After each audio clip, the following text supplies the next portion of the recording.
Hi friends, my name is Robert. You're watching Daybird Aviaries. I am the birdmaster here. I'm outside and I am moving macaws today. Oh, I got my finger in the way, goodness. I have these feeder baskets attached to the cage. It's just a little door with a wire basket inside and the birds can access from inside the big flight cage.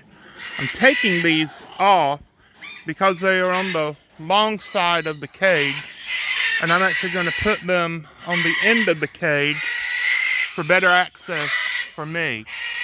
This is Doodles and Ingrid, one of our pairs of military macaws here. Feeder basket, it needed to be rebuilt anyhow. Thankfully for me at this time, Ingrid has already removed most of the clips. I only have about 5 of these little hog rings to take off, and this whole thing will just collapse down to the floor. I'm going to take it off and I'm going to rebuild it and move it. To the last 2, I think. One of the best tools I have found for this is just an old pair of wire cutters, these with the pointed tips, but you can, I can't do it left-handed. Let me swap hands. Just grab the little ring and twist it off. Now this one is part of this hinge flap. I'm leaving it, but this is the last one. Let me scooch it down out of the way a little bit.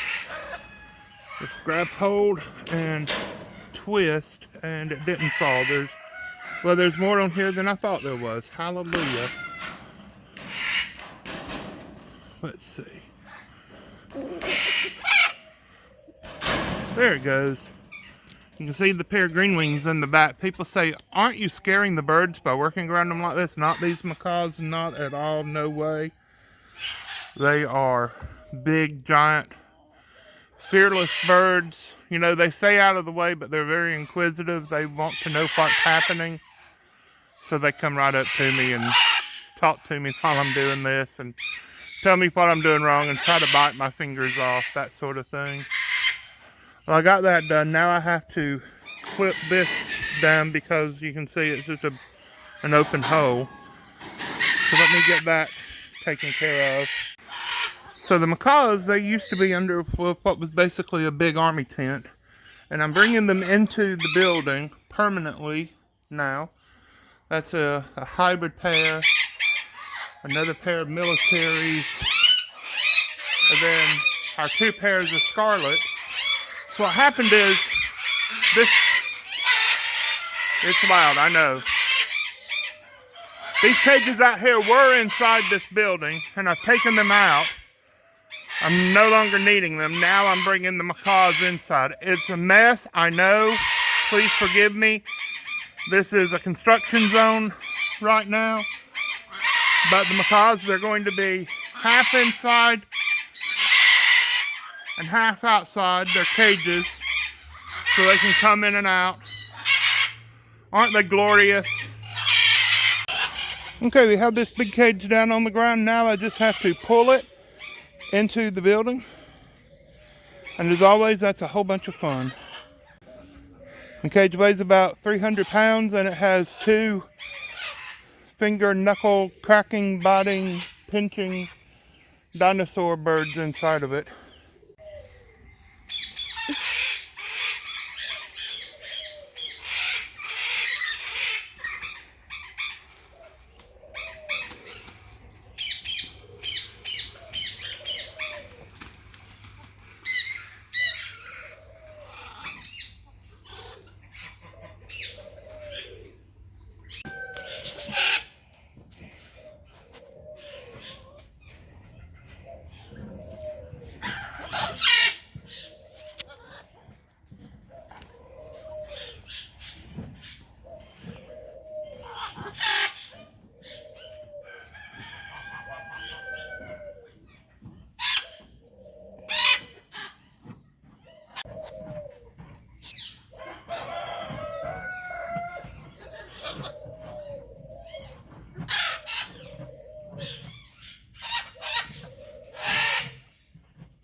Hey, that's enough.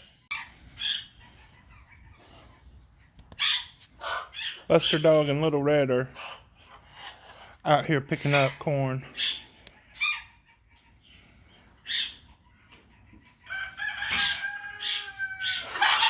I don't know why that dog eats corn. I wish he wouldn't. He has plenty of food in the house. He's so weird. Big Red, straighten your tail up. There you go. Now it's to the other side.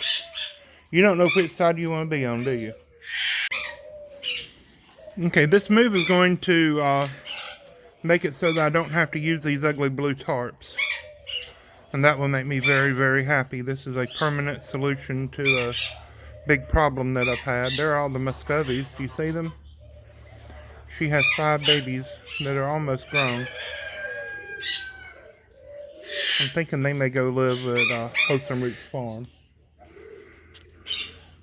I hope so, anyhow. Wouldn't that be nice? But the militaries, you know, they're no worse for wear. They didn't mind the move at all. I've got to get these tarps cleaned up, get them out of the way, then pull those old cages out. You see them back there? They are 4 feet by 8 feet and about 2.5 feet wide. I have 5 of them. I have 6. One of them has blueberry mataraco in it.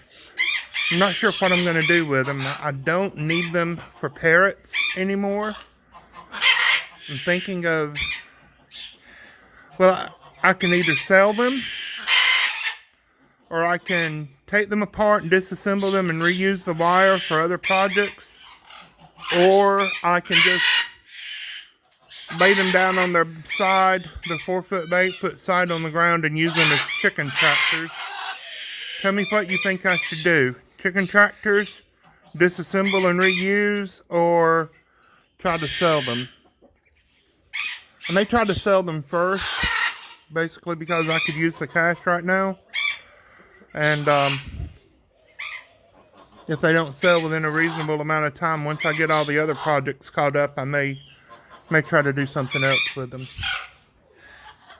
There are the Lady Amherst pheasants. They live on the floor underneath those macaws in that great big flight cage. And then if I turn, there are the silver pheasants. And again, there's some stuff I gotta get picked up. And the emus in the background. And then macaws behind.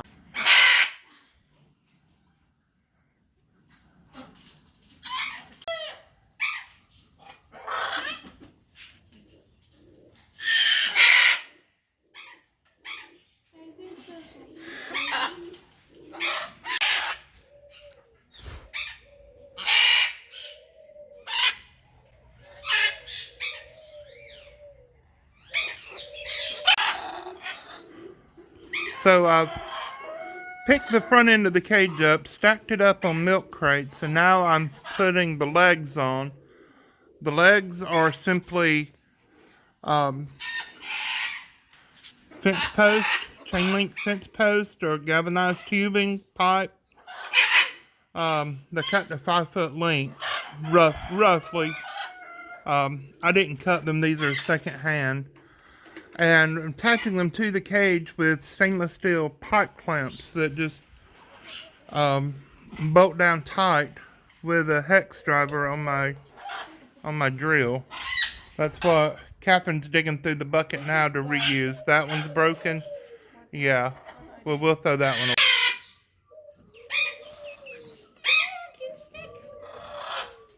He's very well trained. He doesn't want to stick.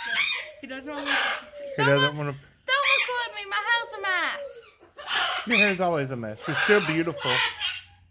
Beautiful beyond compare. Big, beautiful eyes. Can you stick? Can you stick? Get it.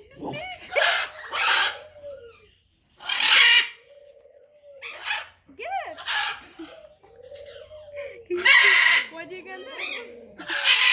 I got your stick. What are you gonna do? Look how muddy her knees are. I'm going to get in trouble with her mommy. You tricked him. He's over there looking for it. I didn't mean to. But guys, we got the cage up off the ground. The two militaries are back there. They're happy as can be. Cage has some spider webs on it, and it's crooked. I'm gonna have to get Jonathan out here to help me straighten it up. That's about as good as a disabled old fat man and a sweet little 10-year-old princess can possibly get it. Buster's still looking for the stick that Captain never did throw. And the birds are screaming in my ear. It's just about lunchtime, so we're going to call it quits for now. We're going to go in and have a sandwich.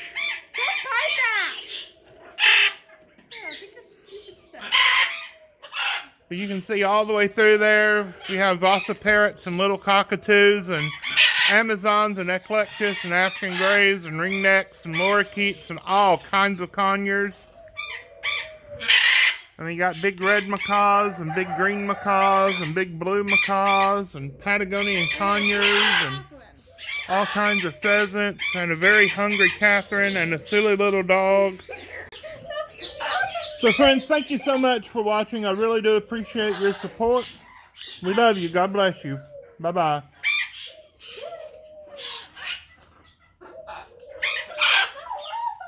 She would kill me and sell my soul to the devil for half price if she was out of that cage. Look at her. That used to be a maple tree.